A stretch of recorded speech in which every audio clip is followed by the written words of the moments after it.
Welcome back to the Foundation 513 kitchen. Today I'm going to show you how to broil chicken, which is one of the fastest and, in my opinion, tastiest ways to prepare a chicken breast.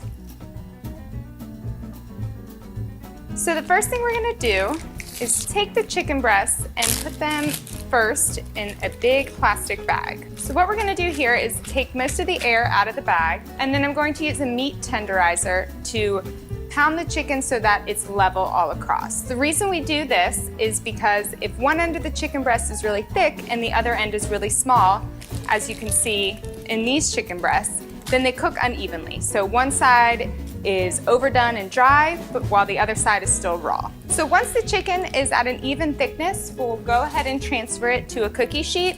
I like to line the sheet with foil because then it is super easy, super fast cleanup. And when we're cooking a quick and easy recipe, we want the cleanup to be just the same. So you'll lay the chicken breasts out and then just season them however you want. Some of my go-tos are onion powder. Things like onion and garlic, it's really hard to overdo it if you're going to be cooking it on a chicken breast because it really just adds more flavor. So then I'm gonna add some garlic powder, a little bit of dried basil, and the last ingredient I'm gonna add is sea salt. If you haven't heard me talk about it before, it's important to use sea salt as opposed to table salt because sea salt actually provides trace minerals for your body that regular processed salt does not.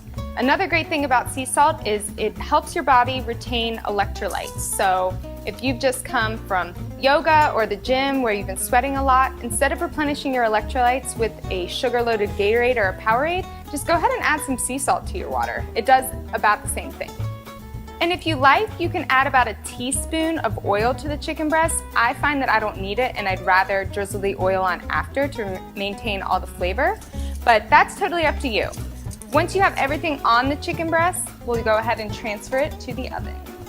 And as you can see, it's important to leave the oven door open when you're broiling so that it doesn't get too hot in the oven.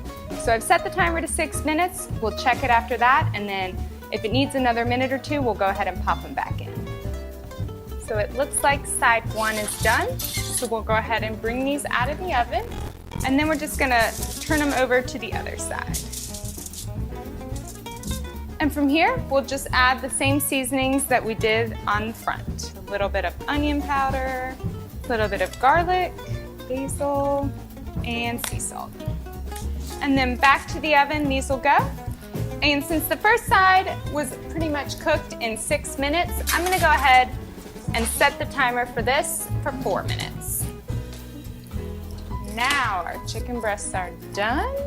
And then just cut into the middle or the fattest piece of the chicken to make sure that it's cooked all the way through.